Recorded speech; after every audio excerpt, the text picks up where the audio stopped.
whatever that key person is in the business, you need to be able to eliminate that risk completely. So there's like certain things that add to your multiplier, but then there's also things that take away from your multiplier. And they call these like value adders and value retractors inside of the business.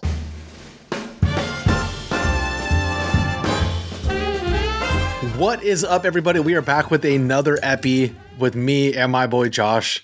Josh, how you doing today, buddy? Yeah, I'm doing well, man. Just got back from Vegas, feeling electric.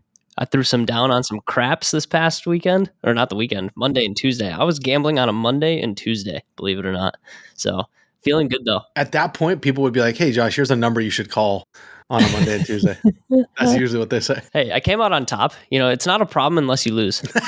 Oh my God. I think this is, I'm going to tell it to everybody. Like, I'm going to be like, look, it could be a problem if you're a loser, but if you're not losing and you're winning, that's actually something you should do even more of. Oh, it's so funny. Why were you in Vegas? So we were in Vegas for Hermosi's workshop, Alex Hermosi's workshop. Yeah. So we attended. It's a 2-day workshop. And essentially what they do is they kind of take you through valuation, right? Like what is your company valued at and what do you need to work on in order to get a higher value for your business? That was essentially what we jammed on. So this is why you texted me, hey, you're not going to be able to sell your agency for shit. That's what justified that text on. Essentially. Yeah. I was like, hey man, there's some things you need to work on.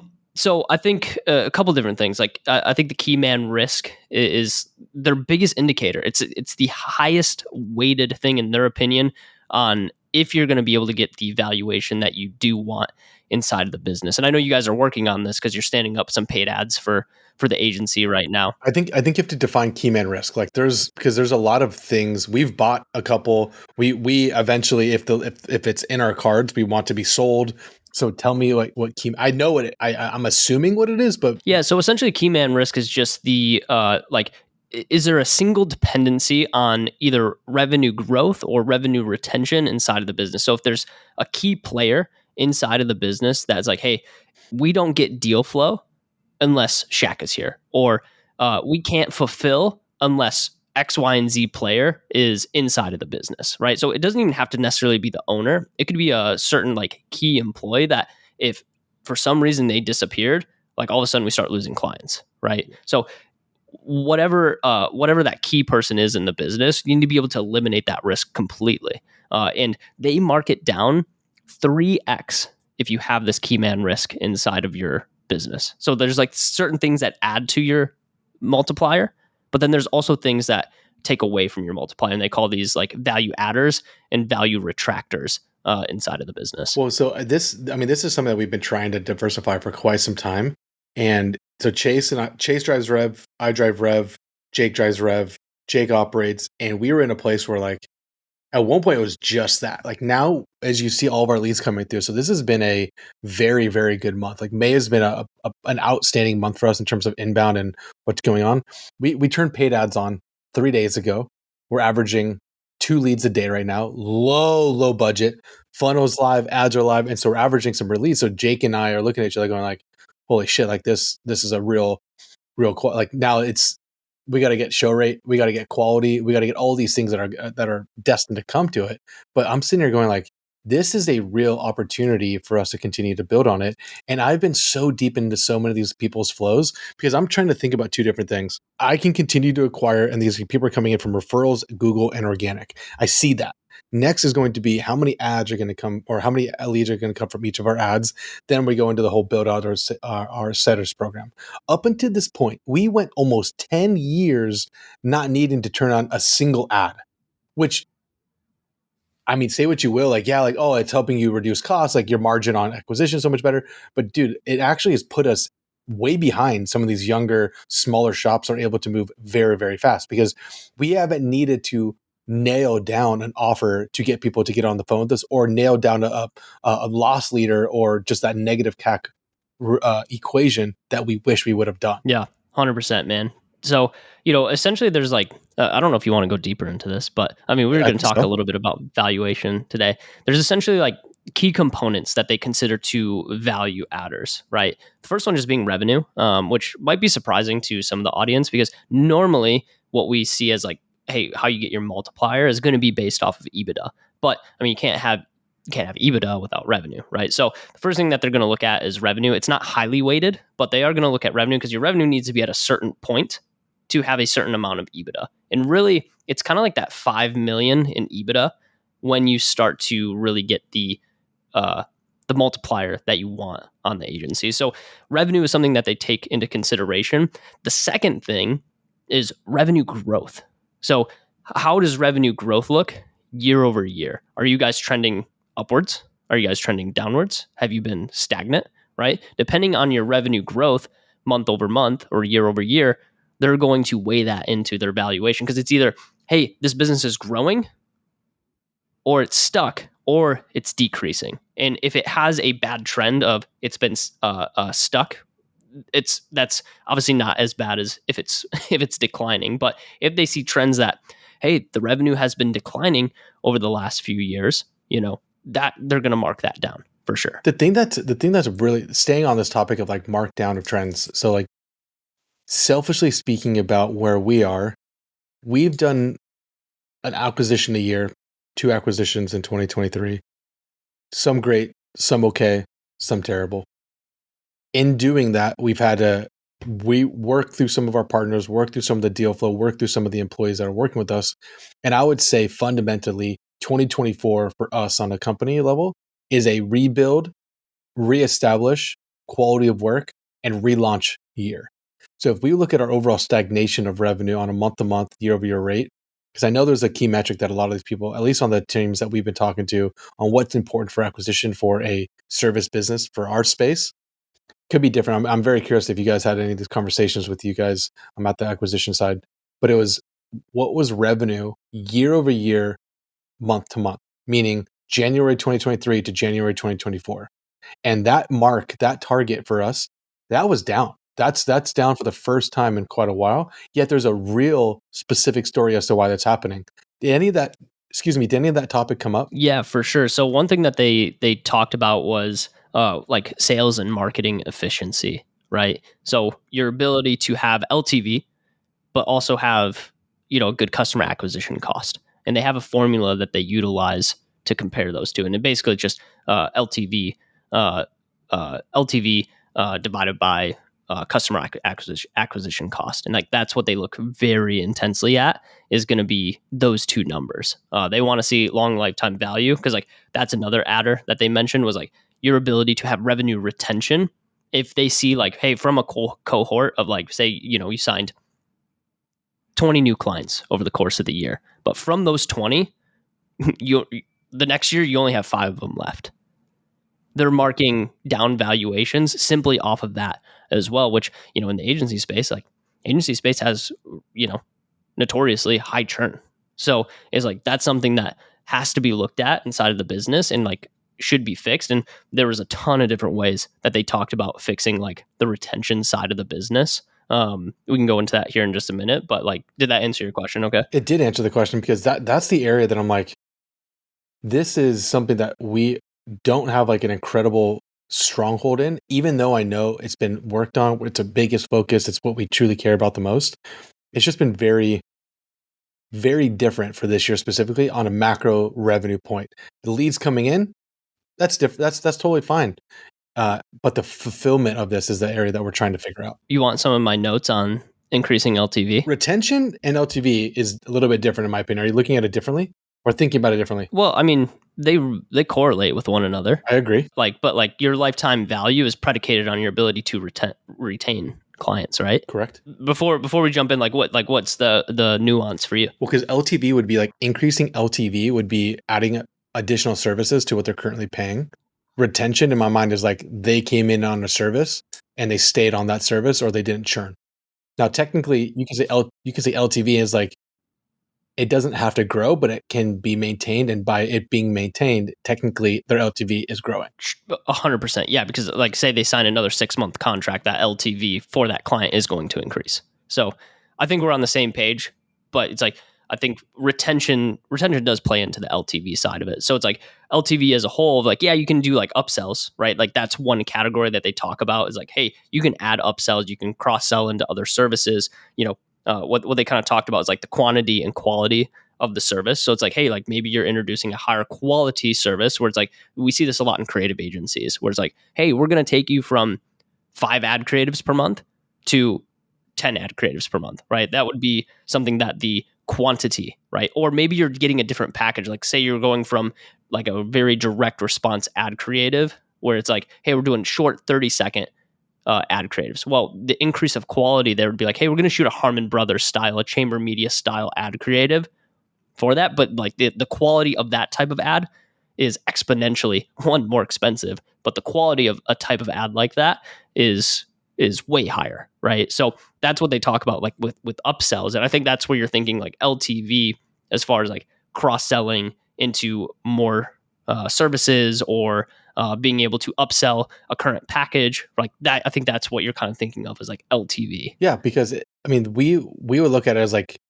contract expansion. So I guess we would bucket it like revenue expansion versus revenue retention. Like it's every one of our reports, everything that we see across our board, the longer that someone is with us, usually correlates to the amount of services in which we're supporting them on. Mm-hmm. Yeah.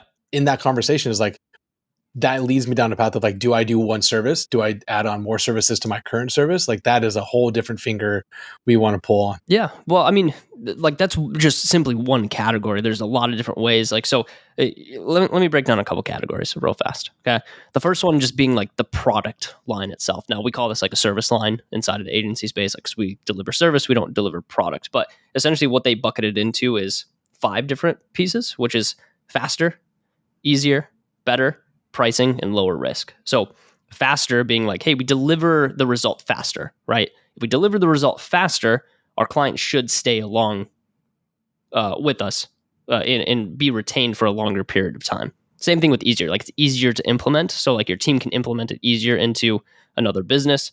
The service is better, right? So you guys increase the results that you're actually able to deliver. The pricing just simply increases, right, on the service. So like that's an easy way to increase lifetime value.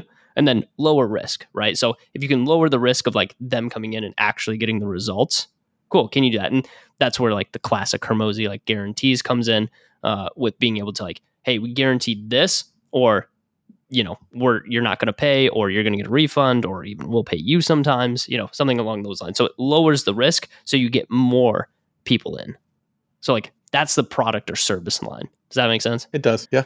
Second part that they talk about is onboarding. Okay. So onboarding is like, hey, what are the expectations of the service? What is they call it like a 24-hour walkthrough. So within the first 24 hours, like how do we get them speed to result, right? What are the first couple wins that we can get them in the first 24 hours? And it simply could just be getting them onboarded appropriately, right?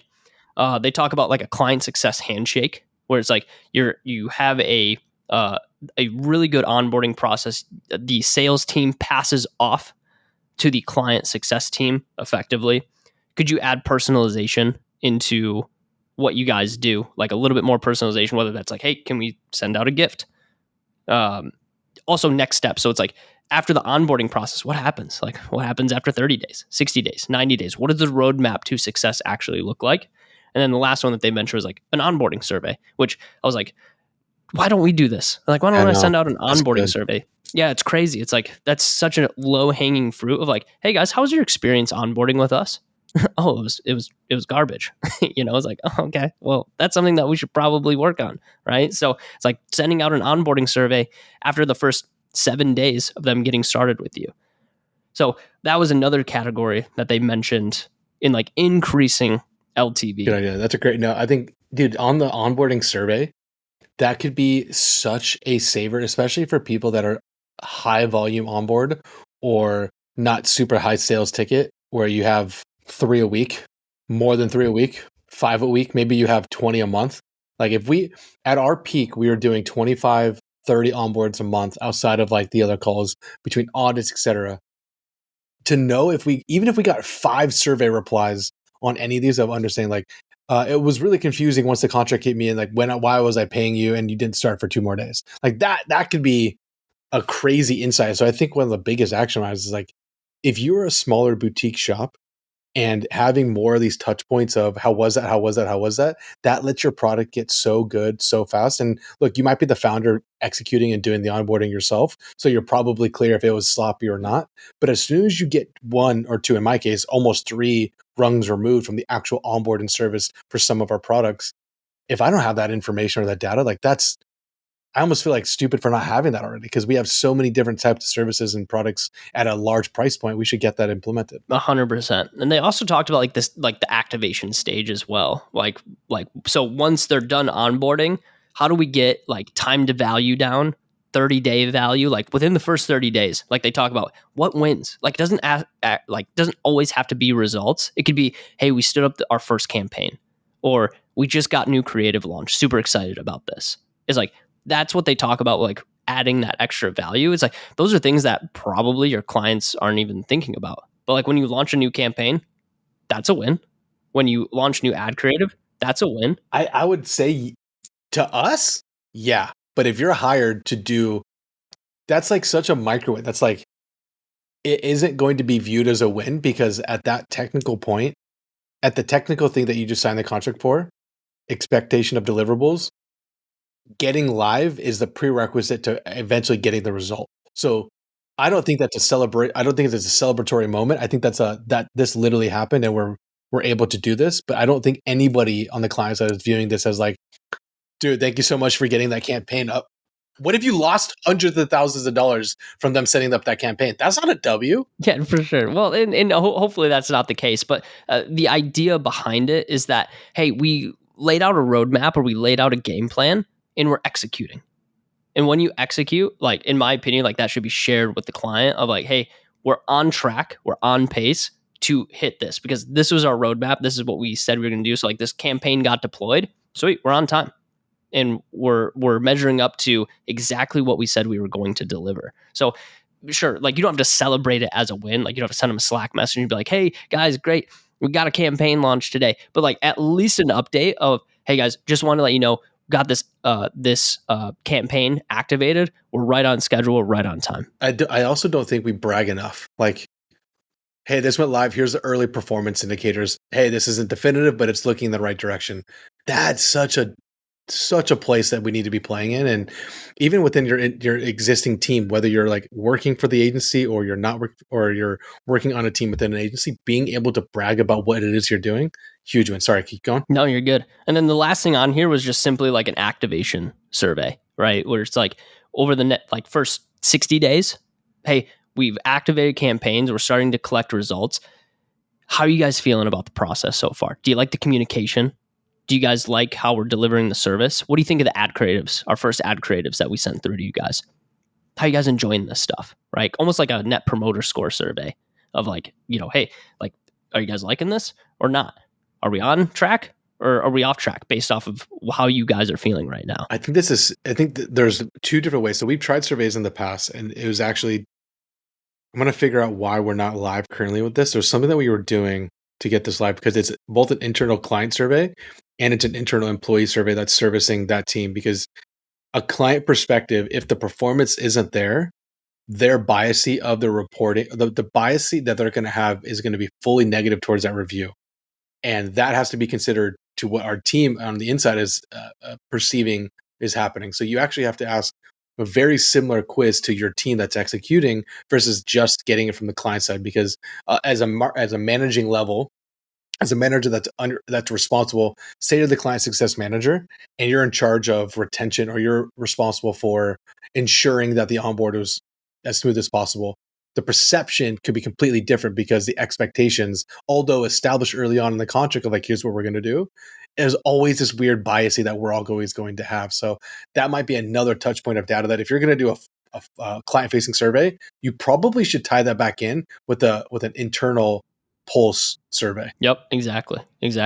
So anyway, some cool things there. We kind of talked a little bit about the upsells, and then the last category they talked about was like retaining and reselling people. So for them, like loyalty programs, which some of this isn't necessarily specific to the agency space. Like I don't know like what a loyalty program would really look like inside of the agency space, but like check-ins on a pretty regular basis, like as an agency. Like, yeah, we should be having check-ins with clients. But one that really stood out to me that they talked about was something called win-backs for past clients. So like re-offering past clients the ability to come back into the service. Maybe it's like 30 days for free. Like it was a good client, but it's like we just couldn't win for them. So getting them to come back around into the service in some sort of capacity, whether it's like a free 30-day extension, something along those lines, try and save the relationship.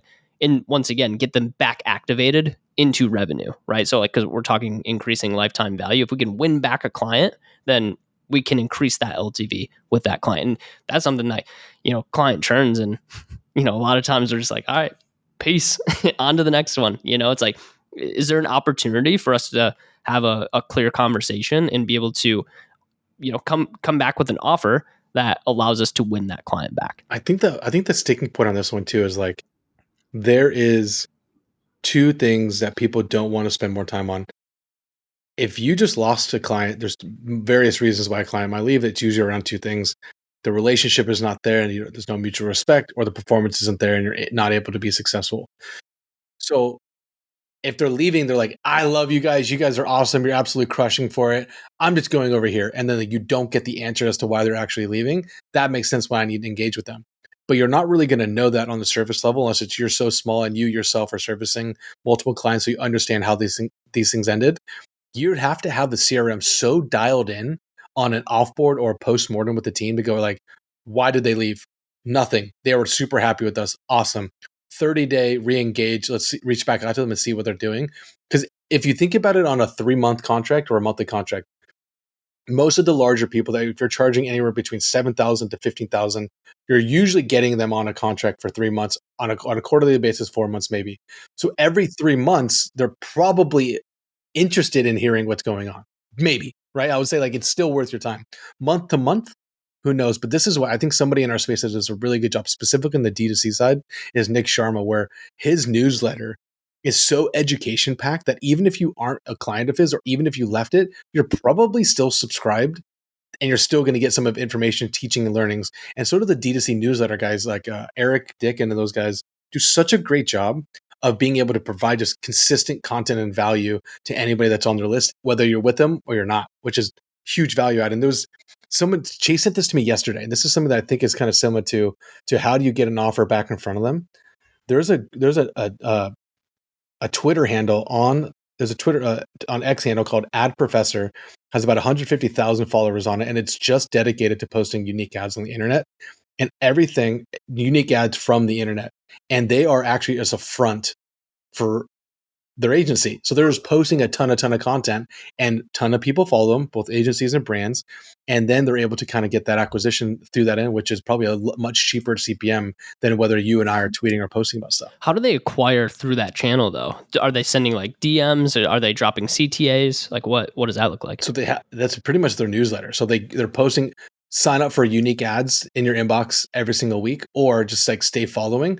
But they don't really do, from what I saw on the initial dig, I'm not seeing any CTAs on their page, but I did not sign up for their newsletter. Chase did sign up for the newsletter. So I'm very curious on how they're doing it. Yeah, I'm curious. I'll have to go sign up for that one after this. Yeah, the Ad Professor is what they're called. The flip side of the coin was customer acquisition cost, right? So once we increase LTV, how do we decrease customer acquisition cost? And they broke that into like 4 main buckets, which was advertise, engage, qualify, close. So on the advertising side, it was like they talked a lot about, hey, like spinning up new ad creatives, being able to change your ad messaging, targeting, making sure that the ads are actually going to the right place. Hey, is our customer on Meta or are they on LinkedIn, right? A lot of times they're on Meta, but it's like, is it going to the right place? Is it going to the right customer, the right platforms? Is it the right offer? Do we have enough lead magnets out there in the ecosystem? It's like, what can we do to be able to change our advertising in order to lower customer acquisition costs?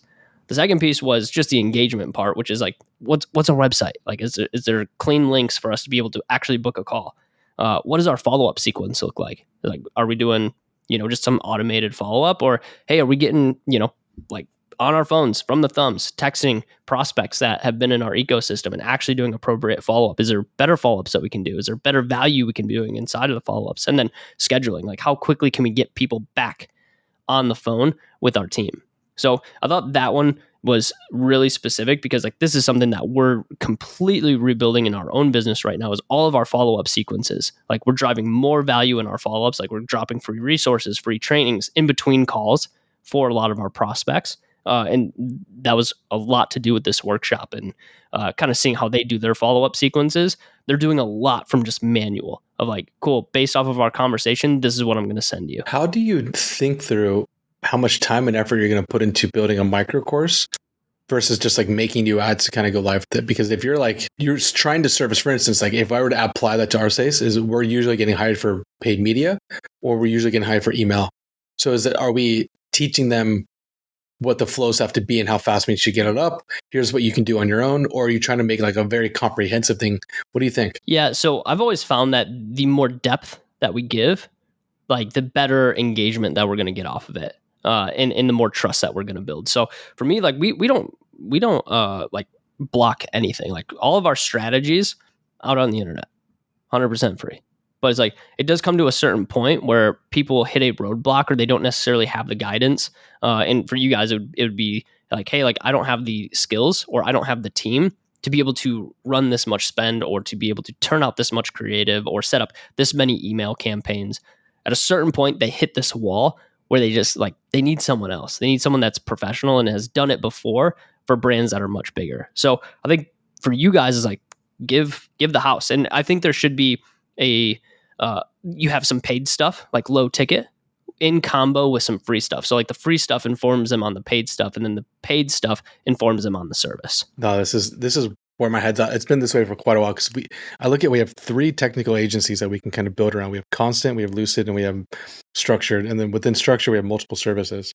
And so on the Constant side, where we can do ads on demand, and this space, like everything is about templates. We want templates, we want prompts, we want examples, we want swipe files. That's a very low value, low lift, but easy thing to make it new and consistent is like providing templates. And so we're seeing like how can we get like a $7 purchase to a $50 purchase, calendars, etc. How do we liquidate that ad spend to see if we can get in front of the right person? There's some really unique international agencies funnels that I've been stuck in that are so sick that I'm like, why are we not doing this? Like we should be building this right now. And so I'm on the path of like, I consumed a lot. I'm no longer consuming anything. And like our follow-up from content to what actual offers we're putting out there and then our ads, it's just going to be absolute savagery because we have so many case studies. There's 2 more on lowering customer acquisition costs. Oh, hit me. Yeah. The qualify is more of like the show up rates. So it's like, hey, how can we increase our show up rate? So this also comes into a lot of the follow-up sequences and making sure that you're getting people on the call. So it's like, cool, do we need, like if our show up rates are down, well, a really easy way to lower our customer acquisition costs is just to get more people to show up to the call. So if you guys are getting a lot of no-shows, how can you improve your show up rate? Reminders and initiatives. This one was crazy, man. They call them bribes, but they literally will send a picture of like, so say you book a discovery call with someone, their setters or the people that are getting on the discovery calls will literally take like a quick selfie video and be like, hey, got your Starbucks gift card here. Look forward to chatting with you on the call today. And then they'll send it to them. And it's like a little bribe to just show up to the call. And they have about a 90% show up rate. Now it's Alex Hermosi, so it's like I'm sure a majority of people show up to that call. But it's like it's kind of cool. They're like, we've done this with other businesses and sometimes increasing their show up rate by 15 to 20%. So adding little bribes in. And so like for us, like when we got back, we made 4 or 5 bribes depending on like the size of business, like free trainings, free resources, gift cards, where it's like, hey, we got this for you. Look forward to chatting later today. And we send that on the day of the call. Do you think that like in the process of analyzing this acquisition funnel, it's like, let's start with optimizing the ads. If the ads are at a level, we have a baseline of show up rate. Show up rates are thinking the area that we could probably work on next, and then developing the bribes at the different stages. Have you categorized the areas of the funnel that you're spending different times of effort trying to optimize yet? Yeah, I mean, it's relatively new for us. So I think that optimization will happen once we run it a little bit and just kind of see what happens. But I mean, we have bribes for both like discovery calls and what we consider like the proposal call. on our side. So it's like there's different bribes for that. And we're going to start rolling those out literally this week. So it's like, I don't know. We'll see. Like we'll let the data decide. Well, dude, I love this because I'm sitting here. I know you got one more to do, and we're almost coming up with time. But I love the fact that you are in a phase of like you're right ahead of us with ads going live, and you're like on the optimization side, and it's been super cool just to get like just to know that we turned on ads. We have an additional offer. We're not having give away too many things, and we're already getting people booking calls, and that funnel's running. So it's really cool. Okay, go. Yeah, I mean, well, the biggest thing on that side, just to add a little bit more, is like you just got to start. Like you just That's like so true. people are so afraid to spend on ads, and the only way to understand if it's working or not is if you run them. So it's like, and if they don't work, well, then you got to change something, right? You got to change the ad creative, you got to change the hooks, you got to change the copy, the landing page. Like you got to see where they're falling off. And it's like, I don't know what it is about agencies, but all of a sudden, like we do all this marketing for our clients, but we can't do it for ourselves. And it's like, yeah, it's not working. So people just shut off paid ads for themselves. I'm like, what? Like, what if your client said that to you? You know, like paid ads work. You just haven't gotten them to work yet. But anyway, with all that being said, the last segment is the close segment. So like this comes down to just sales training, and you're gonna love this because I know that you like when I talk about sales training. But everything from like the actual frameworks and scripting that you're using, the training schedule that your sales team goes through, the training style that they go through, team incentives. Like, cool, hey, you guys, this month we're actually just gonna increase our compensation on closes by 2%. So every thing that you close, say you hit 5 this month, you're going to get an extra $1,000. Hey, if you hit 10 this month, we're going to give you another 5K. What is the trigger? Is it like based on deal flow, based on close rate, based on where you stand with onboards? Yeah, I mean, there's nuances, right? So like if you guys are in like a heavy season of needing to close, then maybe the incentive is for the team to obviously close more. So it's like, hey, we're going to give a bonus if you guys close down 5 deals this month or 10 deals this month, whatever it is, right? Customer incentives, right? So it's like standing up the appropriate referral programs.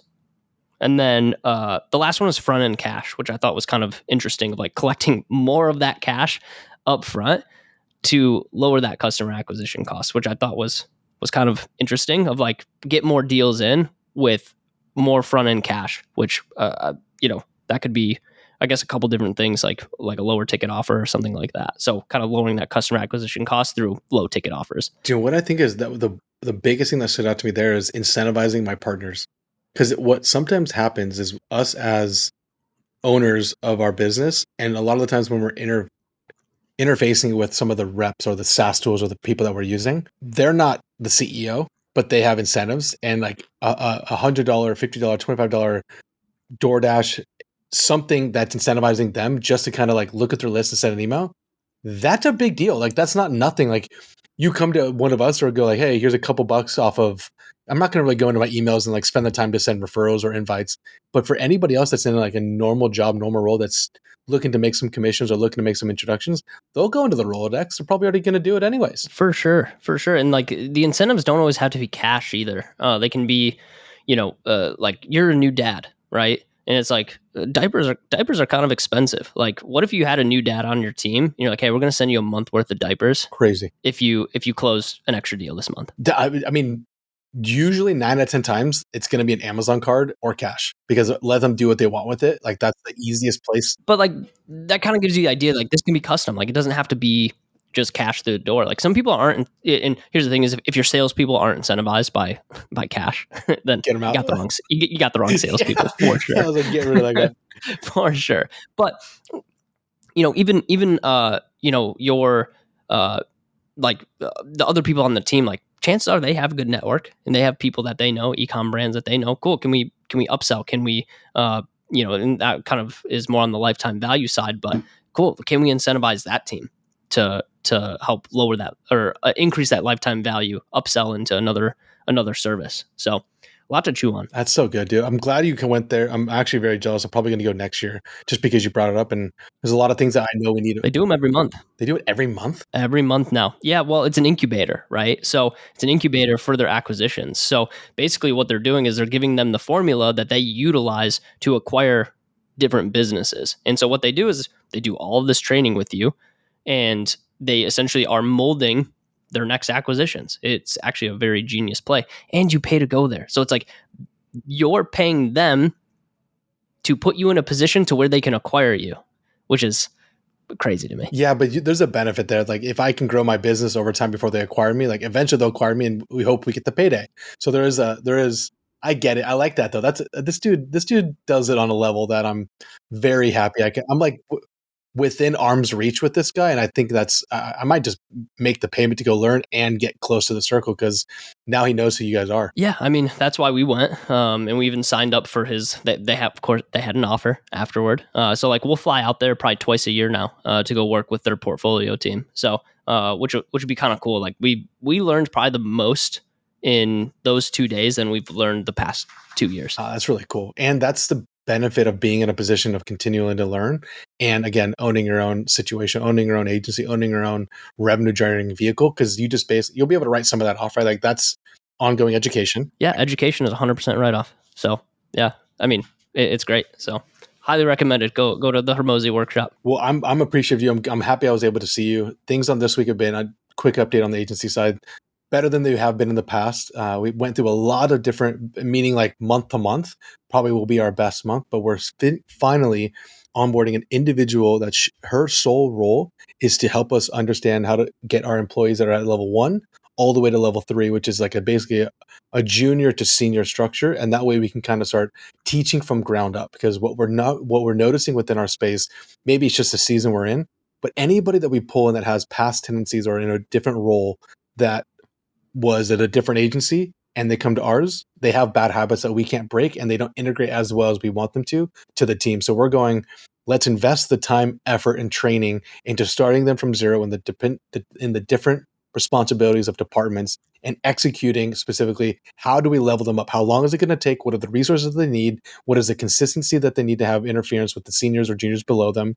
And how do we make a loyalty to what we're building based on education and opportunities we're providing other people? And that will be May, June, July. So maybe by the end of July, you should see a complete new turnaround of what structure looks like, which I'm stoked to talk about. Huge, man. I'm excited to kind of see the progression, and we'll of course have to talk about it on another epi. Absolutely. Everybody, boys and girls, thank you for being here for another epic epi. Josh and I are always back, always making some content. So we hope you find us anywhere on the Twitters, find us on the LinkedIns, and thank you for being here, guys. Peace out.